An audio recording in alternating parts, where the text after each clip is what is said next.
احمد صاحب خانپوری دامت برکاتہم نے فقیہ الامت حضرت مولانا مفتی محمود حسن گنگوہی رحمۃ اللہ علیہ کو یہی دو اشعار نظر کیے ہیں۔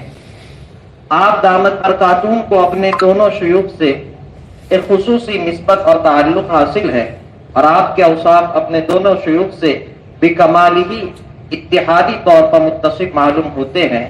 مناسب ہے کہ آپ کی شان میں بھی یہ کہا جائے: ضعف پیری کثرت امراض کردش مزمحل، لیک بہرے دی ہمت دارت جواں، خانقاہ مدرسہ قائم نمودا جا بجا، تربیت کردہ فرستد کارواں در کارواں۔ اس سما خراشی کے بعد عاجزانہ درخواست گزار ہوں کہ اپنے پند و نصائح سے ہمیں محظوظ فرمائیں۔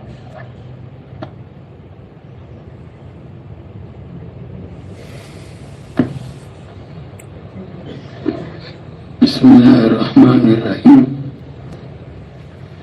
الحمد للہ رب العالمین، والصلاة والسلام علی سید الانبیاء والمرسلین، سیدنا و نبینا و حبیبنا و شفیعنا محمد و آلہ و اصحابہ اجمعین۔ اما بعد، اعوذ باللہ من الشیطان الرجیم، بسم اللہ الرحمن الرحیم۔ یا ایھا الناس اتقوا ربکم الذی خلقکم من نفس واحدہ وخلق منها زوجها وبث منهما رجالا كثيرا ونساء واتقوا الله الذي تساءلون به والارحام ان اللہ کان علیکم رقیبا۔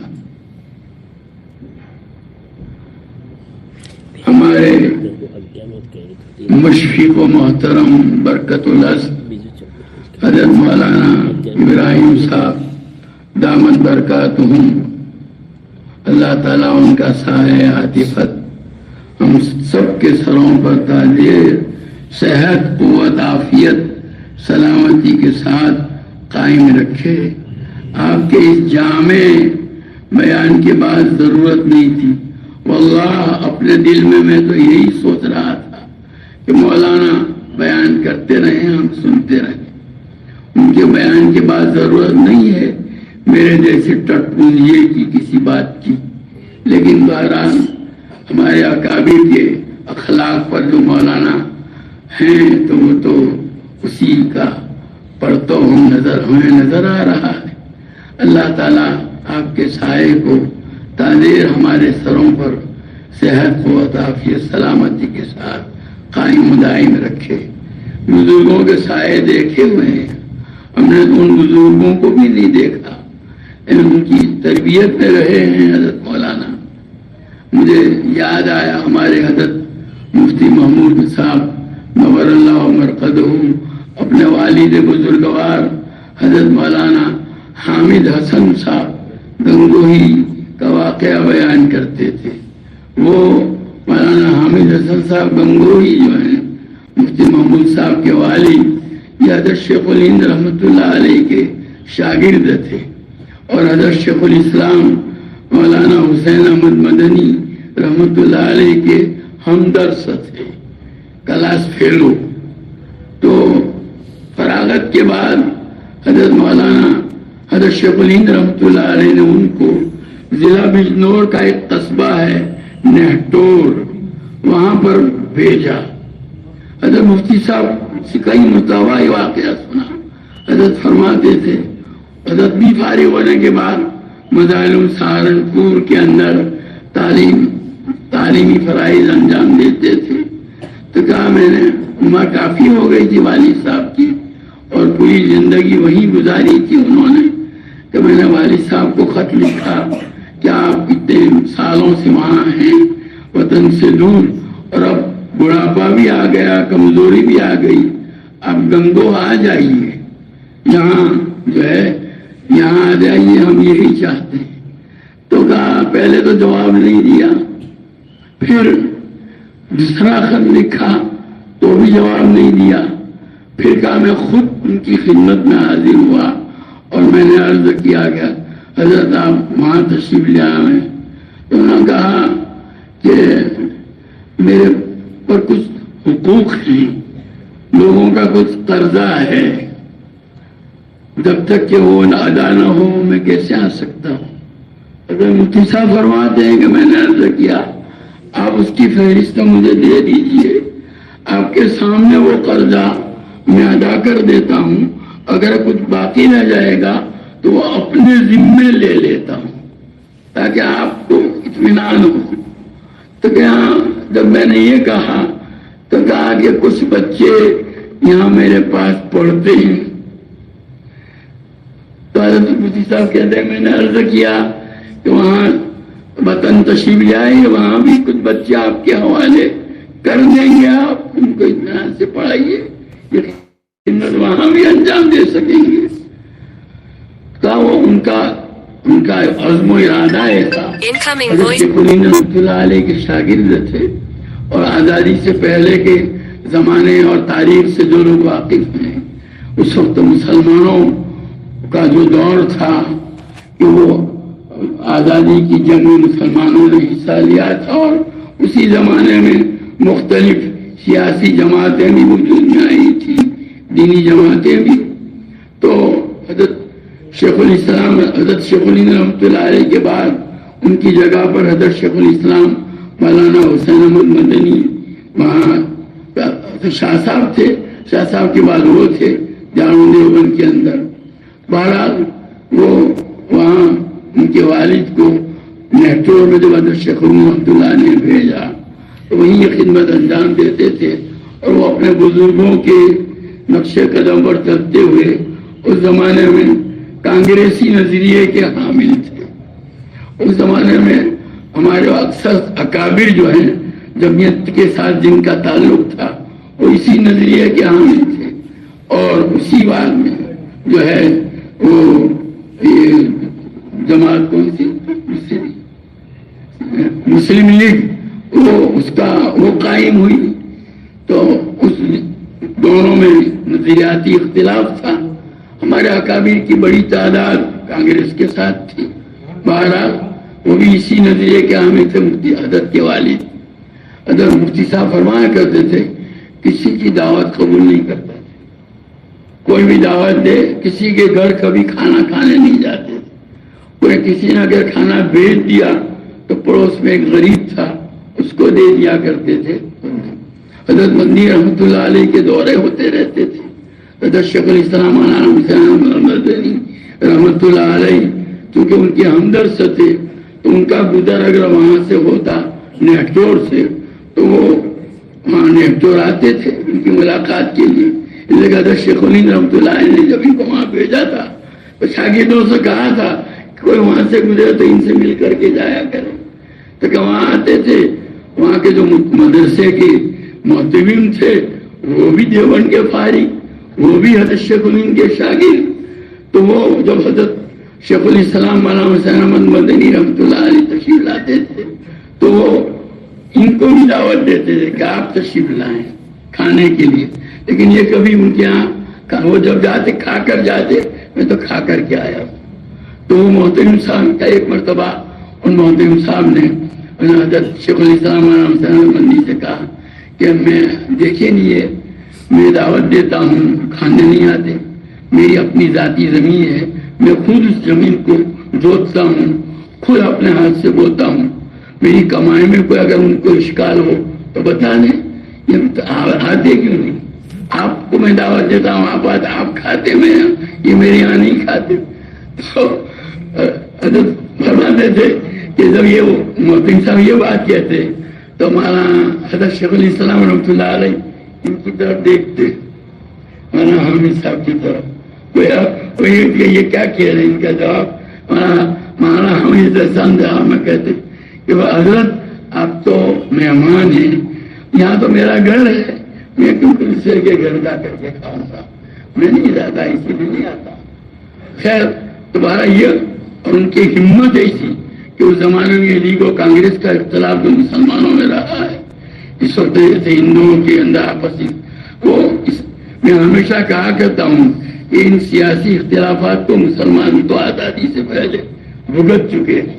تو بہرحال اس وقت وہاں کی بڑی تعداد جو تھی وہ لیگی خیال کی، ایک آدمی حضرت کو کہتے ہیں، حضرت کے والد صاحب کو دماغ پڑا، جس کیا کرتا تھا کہ میں نے ایک بندوق خرید رکھی ہے تمہارے لیے. تو اس کے جواب میں وہ فرماتے تھے کہ میں رات کو سوتے وقت گھر کے دروازے کو اندر سے کنڈی نہیں لگاتا، ہمت ہو تو آ جاؤ، یہ جواب دیا کرتے تھے. خیر حضرت مفتی صاحب نے بہت جب اصرار کیا گھر آنے کے لیے، تو پھر آخر میں بات جو اصل تھی وہ کہہ دی کہ اگر میں وہاں آ جاؤں گا تو مجھے یہاں حضرت شیخ الہند رحمت اللہ علیہ نے بھیجا ہے، میں کل کو قیامت میں ان کو کیا جواب دوں؟ بس حضرت مفتی صاحب کہتے ہیں کہ میرے پاس ان کی اس بات کا جواب نہیں تھا. وہی انتقال ہوا ان کا، وہی دفن ہوئے. کہا کہ جب انتقال ہوا میں گیا اور جنازہ تیار ہو کر نماز میں نے پڑھائی، مفتی خواجہ ہمارے حضرت فرماتے، لیکن نماز سے پہلے میں نے اعلان کیا کہ اتنے سال میرے والد یہاں رہے، کسی کا کوئی حق ان کے اوپر مالی ہے تو مجھے دے، میں اس کو بتاوے میں اس کو ادا کر دوں گا.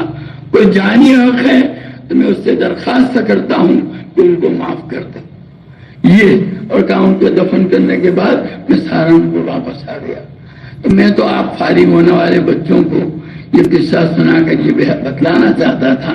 وہ ہمارے اسلاف تھے جن کے یہ جذبات تھے کہ ان کے اساتذہ، ان کے مربی کسی ایک جگہ بھیج دیں یہاں تو بس کسی دوسری جگہ جو ہے جانے کے لیے تیار نہیں. وہ یہ چاہتے تھے کہ ہماری قبر بھی یہی بن جائے، کسی دوسری جگہ کے لیے تیار نہیں ہوا کرتے تھے. تو بہرحال یہ اس جذبے کے ساتھ آپ کو کام کرنا ہے. یہاں بہت سی رکاوٹیں بھی آئے گی اور اپنے گھر میں، اپنے خاندان میں، اپنے رشتے داروں میں، اپنی بستی میں بھی رکاوٹ آئے گی، لیکن آپ ہمت سے کام لیجئے. لیکن ایک نصیحت یاد رکھ لیجئے، پہلے دین کو اپنی ذات کے اوپر نافذ کیجئے، دین پر عمل پہلے خود کیجئے. جو بھی معاملہ ہو پہلے عمل کریں، پھر لوگوں کو دعوت دیں، تو تب آپ کی یہ دعوت مؤثر ہوگی. لوگوں کو تو دعوت دیتے رہیں اور خود اس پر اگر عمل کا اہتمام نہ ہوگا تو وہ دعوت مؤثر نہیں ہوا کرتی ہے. امام ابو حنیفہ رحمۃ اللہ علیہ کا واقعہ تو آپ نے بھی سنا ہوگا. کیا ایک مرتبہ ایک عورت اپنا بچہ لے کر کے آئی آپ کے پاس کہ حضرت یہ میرا بچہ کھجور بہت کھاتا ہے، ذرا آپ اس کو نصیحت کر دیجیے. حضرت نے فرمایا 3 دن کے بعد اس کو لے کر کے آنا میرے پاس. اب 3 دن کے بعد پھر وہ لے کر کے آئی تو حضرت نے بچے بیٹا کھجور زیادہ مت کھایا کرو، بس اتنا ہی کہا. تو وہ عورت کہتی ہے حضرت اگر اتنی بات کہنی تھی تو 3 دن کا وعدہ مجھ کو کیوں کیا؟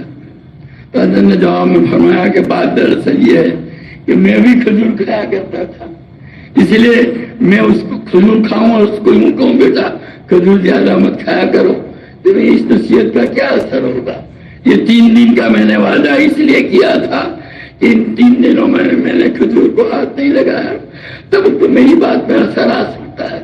تو حقیقت تو یہی ہے کہ ہمیں دین کے اوپر نمبر اول خود عمل کرنا ہے. پہلا حق علم کا یہی ہے کہ خود عمل کرو، اس کے بعد نمبر 2 حق یہ ہے کہ دوسروں کو اس کی دعوت دو. وفد عبدالقیس کا واقعہ آپ بخاری شریف میں کتاب الایمان میں بھی پڑھ چکے ہیں، کتاب العلم میں بھی پڑھ چکے ہیں اور بھی مختلف انواع میں پڑھے ہوئے ہیں. وہ لوگ جب اس سن ہجری 5 میں ان کا پہلا وفد آیا تھا، اس وقت تو مکہ مکرمہ فتح نہیں ہوا تھا. وہ لوگ بحرین میں رہتے تھے. بحرین سے مدینہ منورہ آنے کے لیے راستے میں مکہ مکرمہ کا علاقہ قریش کا علاقہ پڑتا تھا، اور چونکہ قریش مسلمانوں کے دشمن تھے اس لیے یہ نہیں سکتے. اشور حرم، حرمت والے مہینے جو تھے ذوالقعدہ، ذوالحجہ، محرم اور رجب، تو یہ مشرکین مکہ بھی جو ہے ان مہینوں کا بڑا احترام کرتے تھے. باپ کا قاتل بھی اگر مل جاوے ان مہینوں میں تو اس کو ہاتھ لگاتے نہیں تھے. تو ان کا جب وفد آیا حضور صلی اللہ علیہ وسلم کی خدمت میں، انہوں نے نبی کریم صلی اللہ علیہ وسلم سے یہی عرض کیا کہ اللہ کے رسول ہمارے اور آپ کے درمیان یہ علاقہ پڑتا ہے، ہم جب چاہیں آپ کی خدمت میں حاضر نہیں ہو سکتے۔ یہ حرمت والے جو مشہور مہینے ہیں اشہر حرم، اس وقت وہی چل رہا تھا، تو کیا اس میں آ سکتے ہیں آپ؟ اس لیے ہمیں کوئی ڈوک ٹوک نصیحت کیجیے جس پر عمل کر کے ہم جنت میں داخل ہوں، اور نخبر بہی مراد، اور ہمارے بعد ہم اپنے پیچھے اپنے وطن میں جن لوگوں کو چھوڑ کر کے آئے ہیں ان کو بھی یہ باتیں بتائیں۔ تو پہلی بات یہی کہ ہم عمل کر کے جنت میں داخل ہوں، اور دوسری بات یہ کہ لوگوں کو بتائیں۔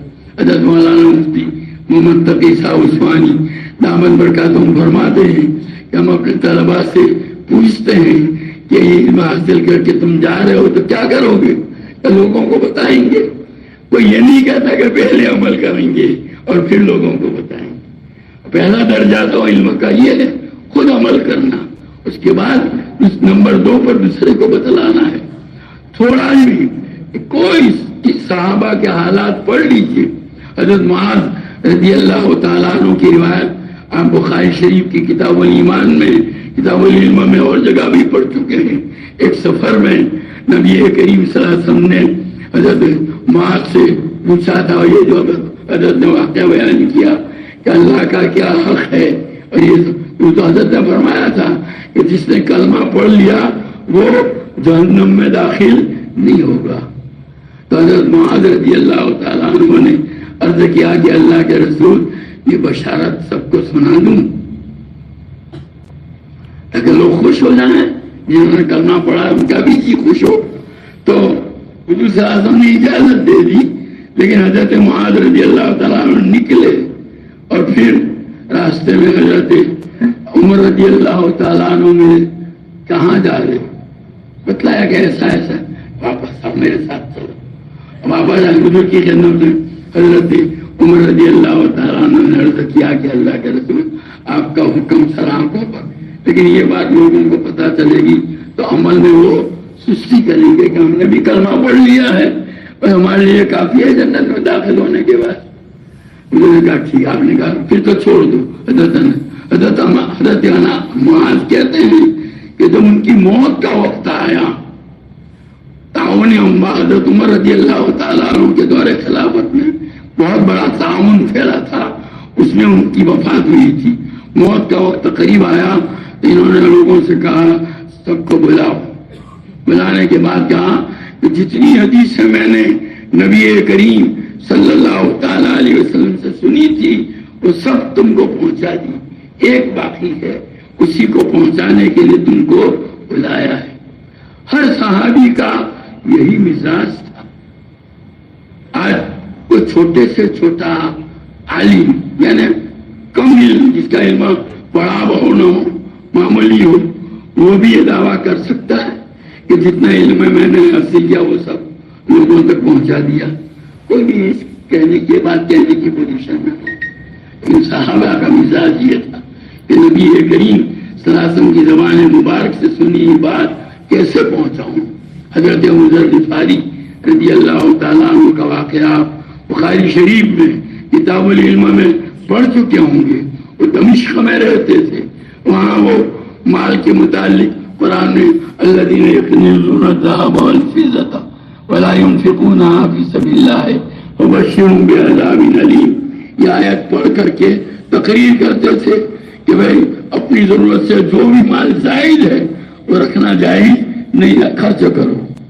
اب ان کی اس تقریر کی وجہ سے جو ہے ایک انتشار ہوا، اس لیے کہ ویسے بھی ہر زمانے میں مالدار کم ہوتے ہیں، غربا زیادہ ہوتے ہیں، تو اب ان کے یہ بیانات سن کر کوئی بھی مالدار کہیں سے گزرتا تو غربا یہ آیت پڑھتے ان الذین یکنزون الذهب، تو مالداروں کا جینا تنگ ہو گیا۔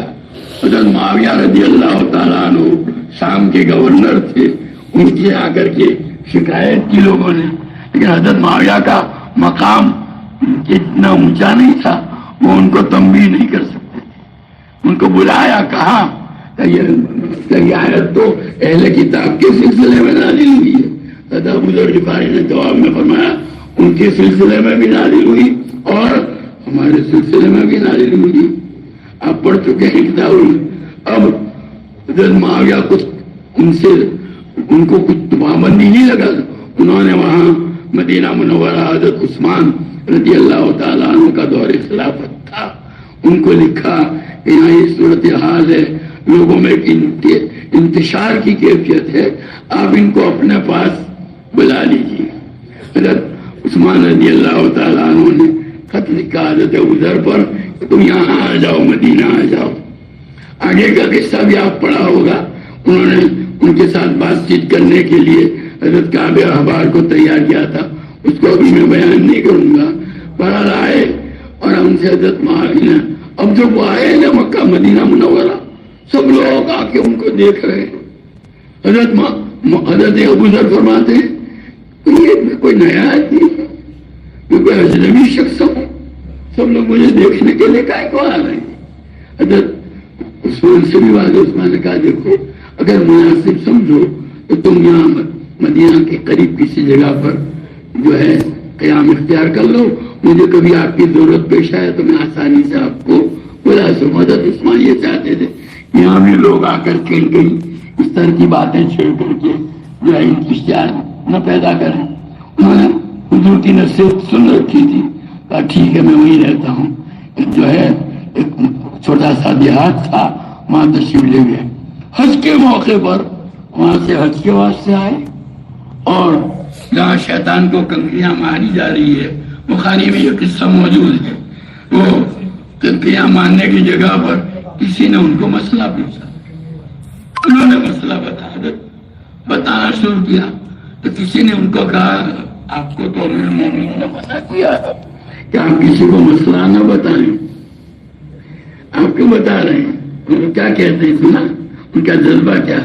اگر میرے گردن کے اوپر تیز تلوار رکھ دی جائے اور میں یہ سمجھتا ہوں کہ یہ تلوار میری گردن پر چلا کر میری جان لی جائے, اس سے پہلے حضور کا ایک ارشاد میں لوگوں تک پہنچا سکتا ہوں تو میں پہنچاؤں گا. یہ جذبہ ایک عالم کے اندر ہونا چاہیے. تو علم کے معاملے میں یہ ہمارے اسلاف کا مزاج یہ تھا. اسی کی آج ضرورت ہے. آج ہزاروں علماء ہیں اور امت کے اندر اور کروڑوں ایسے لوگ ہیں جن کو کلمہ بھی معلوم نہیں. یہ ساری چیزیں ہیں ہمارے سامنے ہیں. ہم اپنی مقدور بھر جتنا کر سکتے ہیں اس میں ہماری طرف سے کوئی کمی ہونی نہیں چاہیے. واقعہ یہ ہے کہ خوب محنت کریں.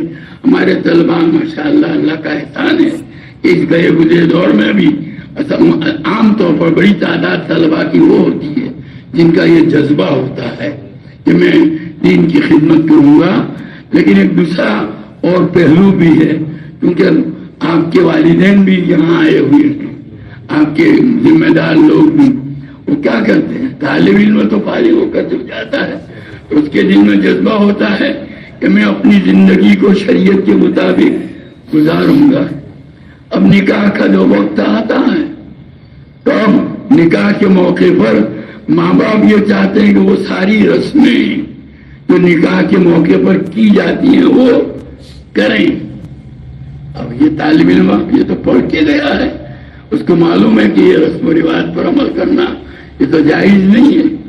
تو وہ کہتا میں رسموں کے اوپر سادگی کے ساتھ نکاح کرا دو. تو باپ کیا کہتا ہے, تجھے اگر اس پر عمل نہیں کرنا ہے تو میرے گھر سے نکل جا. میں کہتا ہوں کہ اگر یہی کروانا تھا تو مدرسے میں کائے کو بھیجا. تم اپنی جہالت پر اس کو چلانا چاہتے ہو تو اس کو مدرسے میں بھیج کر عالم کائے کو بنایا. آپ کو تو یوں کہنا چاہیے بیٹا ہمارے گھر میں آج تک علم نہیں تھا, تیرے جزیرے سے اللہ تعالیٰ نے ہمارے گھر میں علم دیا ہے, تو جو کہے گا وہ ہم کریں گے. میں تحدیث بن نعمت کے طور پر اپنا واقعہ بیان کرتا ہوں کہ میرے دیوبند تھا, اسی زمانے میں میرے والد صاحب کا انتقال ہو گیا. میں پھر جب آیا چھٹیوں پر فراغت پر تو ہمارے بڑے بھائی تھے. میں نے بڑے بھائی سے کہا, ان کا رشتہ پہلے سے طے تھا, تو میں نے بڑے بھائی سے کہا بھائی صاحب میرا نکاح ہو اس سے پہلے اگر ہم یہ والد صاحب کی میراث شریعت کے مطابق تقسیم کر دیں تو بہت اچھا ہے. تو میرے بھائی نے کیا جواب دیا؟ اللہ ان کی قبر کو رحمت سے بھر دے. بھائی تجھے اسی لیے پڑھایا ہے کہ تو جو کہے گا وہ ہم کریں گے. ایسا جذبہ ہر والی کے دل میں ہونا چاہیے. اگر آج یہ فارغ ہو کر کے جانے والے طلبا، ان کے اولیاء، ماں باپ، رشتے دار یہاں موجود ہیں، گھر کے بڑے، ان کے دلوں میں اگر ایسا جذبہ ہو تو کیا اس جہالت باقی رہ سکتی ہے؟ دین کے خلاف عمل ہو سکتا ہے؟ اس لیے ضرورت اس کی ہے کہ ہم اس کا اہتمام کریں. یہ تو بات میں نے ذمہ ادا کی تھی، آیت میں نے پڑھی تھی، خالی اس کا ترجمہ کر دیتا ہوں کہ سورہ نساء کی پہلی آیت ہے. باری تعالیٰ فرماتے ہیں یا ایھا الناس اتقوا ربکم الذی خلقکم من نفس واحدہ، اے لوگوں ڈرو اپنے اس پروردگار سے جس نے تم کو ایک جان سے پیدا کیا ہے نا، حضرت آدم علیہ نبینا علیہ السلام سے. وخلق منہا زوجہا، اور حضرت آدم کا جوڑا بھی اللہ نے انہی کے اندر سے پیدا کیا. حضرت حوا کو جیسا کہ مفسرین کی روایت ہے کہ اللہ تعالیٰ نے حضرت آدم کی مائی پسری سے پیدا کیا تھا. وبث منہما رجالا کثیرا ونساء، اور پھر ان دونوں کے ملاپ سے اللہ تعالیٰ نے زمین کے اوپر جو ہے بے شمار مردوں اور عورتوں کو پھیلا دیا. فاتقوا اللہ الذی تساءلون بہ والارحام. آگے باری تعالیٰ فرماتے ہیں ڈرو اس اللہ سے جس کا واسطہ دے کر کے تم اپنے حقوق کا سوال کرتے ہو.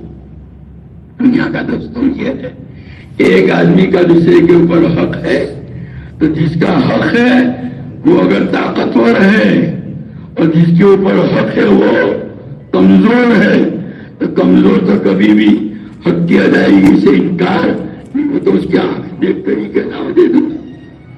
لیکن جس کا حق ہے وہ کمزور ہے اور جس کے اوپر حق ہے وہ طاقتور ہے تو اس کا حق ادا کرنے میں کیا کرتا ہے؟ تال مٹول کرتا ہے. ایسے موقع پر یہ کمزور کیا کہتا ہے؟ اللہ میرا حق ادا کرو، اللہ سے ڈرو. یعنی تم کو بھی اللہ کے یہاں جانا ہے، مجھے بھی جانا ہے. اگر حق ادا نہیں کرو گے تم کیا جواب دو؟ تو اللہ کا واسطہ بھی اس میں لاتے ہو. تو بھائی تعالیٰ فرماتے ہیں کہ تمہارا حق کوئی نہ دے رہا ہو اس وقت اپنا حق وصول کرنے کے لیے اللہ کا نام اس کو دکھلاتے ہو. تمہیں دوسروں کا حق تم کیوں مارتے ہو؟ دوسروں کا حق ادا کرنے کا وقت آئے تو تم بھی تو اللہ سے ڈرو. والارحام، آگے فرمایا رشتے داریوں کے حقوق کو بھی ضائع کرنے سے ڈرو.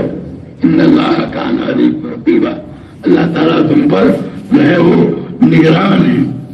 رشتے داری ارحام کا لفظ آیا. ارحام عربی زبان کا لفظ ہے، اپنے گجراتی میں جس کو بہو وچن کہتے ہیں، جمع کا صیغہ. واحد کہتے ہیں رحیم.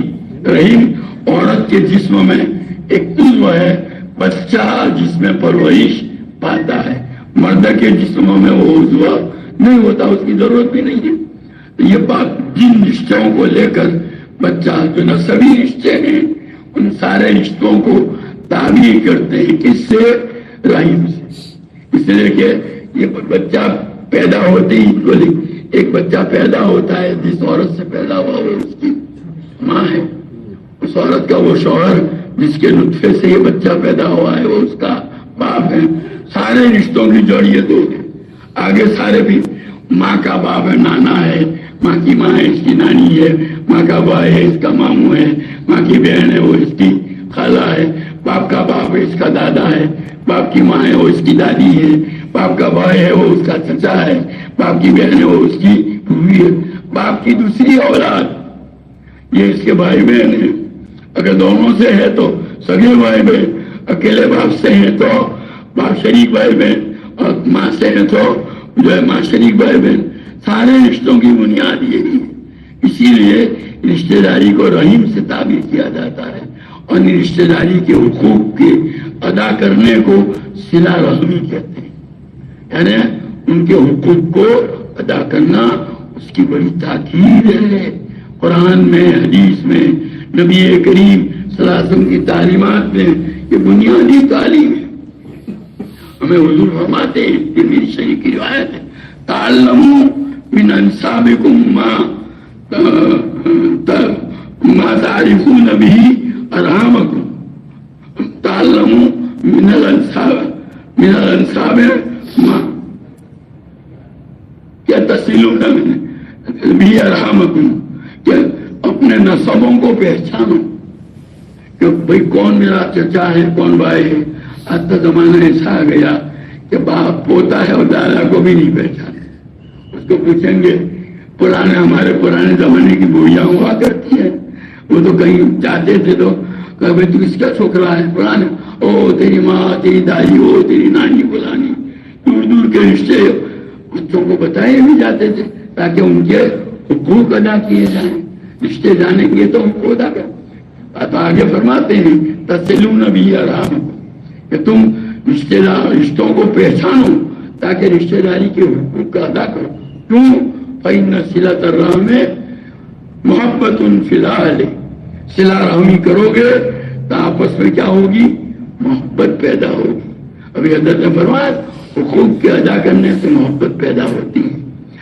صلہ رحمی کرو گے تو رشتہ داروں میں محبت ہوگی۔ تو گویا ایک فائدہ تو اس کا یہ ہے۔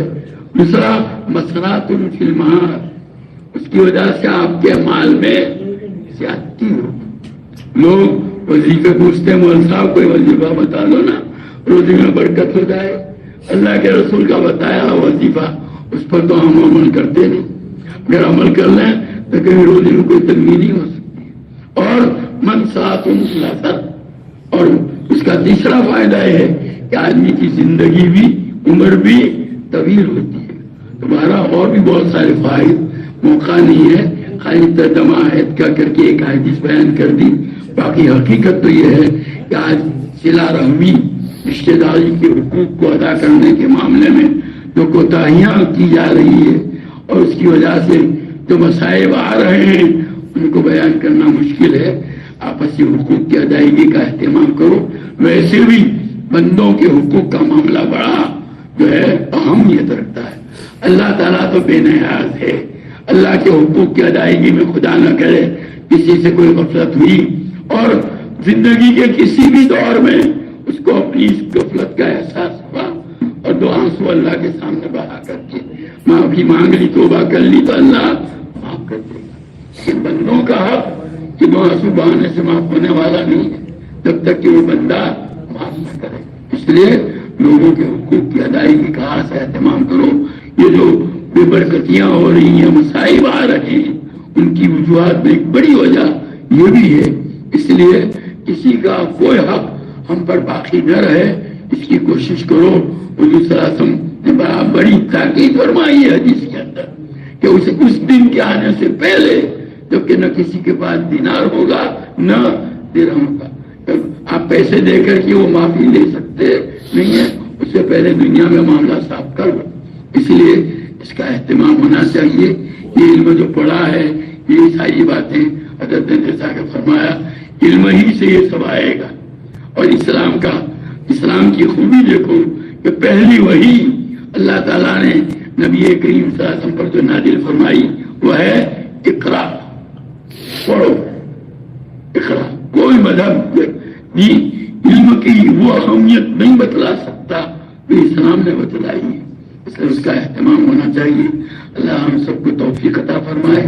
اور آپ جو فارغ ہو کر کے جا رہے ہیں یہ عزم کر کے جائیں کہ جو کچھ ہم نے پڑھا ہے اس پر عمل کریں گے، جو نہیں آیا نہیں پڑھا ہے اس کو سیکھیں گے اور دوسروں تک پہنچانے کا اہتمام کریں گے۔ خود پہلے عمل کرو اور لوگوں کو دعوت دو، اور اس کے لیے جو شکلیں اختیار کی جا سکتی ہے وہ اختیار کرو، اس میں کوئی کوتاہی نہیں ہونی چاہیے۔ یہ دنیا کی زندگی چند روزہ ہے، کب کس کی موت آ جائے کوئی گارنٹی دی جا سکتی نہیں ہے۔ کروڑ روپے بھی جمع کر لیے اور منٹوں میں آدمی کی آنکھ بند ہو جاتی ہے اور سب جمع کیا وہاں پڑا رہتا ہے۔ اسے حضور فرماتے ہیں، آدمی کہتا ہے، حدیث میں آتا ہے، آدمی کہتا ہے میرا مال میرا مال میرا مال، اس کا تو وہی ہے جو اس نے کھایا پیا پہنا اور اللہ کے راستے میں خرچ کیا، باقی دوسرے کا ہے جس کی یہ کیا کر رہا ہے، حفاظت کر رہا ہے. اور تو مرے گا تو پتا چلے گا یہ چھوڑ کے گیا وہ اس کا نہیں تھا. زندگی بھر وہ سمجھتا رہا کہ میرا ہے، میرے بینک میں رہے، میری بینک کی چوپڑی میں میرے نام پر یہ جمع ہے، لیکن جب مرا تو پتا چلا کہ اس کا تو نہیں ہے، تو دوسروں کا ہے. حقیقت تو یہی ہے کہ اپنی زندگیوں کو شریعت کے مطابق ڈالو، یہی ایک کامیابی کا راستہ ہے. اس کے علاوہ اور کوئی شکل نہیں ہے. ہم سے کوئی گناہ چھوٹے سے چھوٹا بھی وجود میں نہ آوے، اس کا ہمیں اہتمام کرنا چاہیے. اور خدا نہ کہ ایسا ہو گیا تو توبہ میں دیر نہیں کرنی چاہیے. گناہ سے بڑھ کر اس دنیا میں خطرناک کوئی چیز، ایکسم بم بھی اتنا خطرناک نہیں ہے جتنا گناہ خطرناک ہے. اس لیے اپنے آپ کو گناہوں سے بچانے کا اہتمام کرے. اللہ مجھے بھی توفیق دے، آپ کو بھی توفیق دے. درود شریف پڑھ لیجیے. اللہم صلی وسلم وبارک علی سیدنا مولانا محمد وعلی آل سیدنا مولانا محمد کما تحب وترضى بعدد ما تحب وترضى. ربنا ظلمنا انفسنا وان لم تغفر لنا وترحمنا لنكونن من الخاسرین. اللہ تو ہمارے گناہوں کو معاف فرما، ہماری خطاؤں سے درگزر فرما. اے اللہ ہم سب سے راضی ہو جا. یہ ہمارے بچے اتنی مدت تک یہاں مدرسوں میں رہے، پڑھا، علم سیکھا. اے اللہ ان سب کو، ہر ایک کو تو اپنے دین اور علم دین کی اشاعت اور حفاظت کی خدمت کے لیے بے انتہا قبول فرما. طلب علمی کی زمانے کی کوتاہیوں اور غفلتوں کو معاف کر دے. اس کی وجہ سے کسی کو بھی دین کی خدمت سے محروم نہ فرما.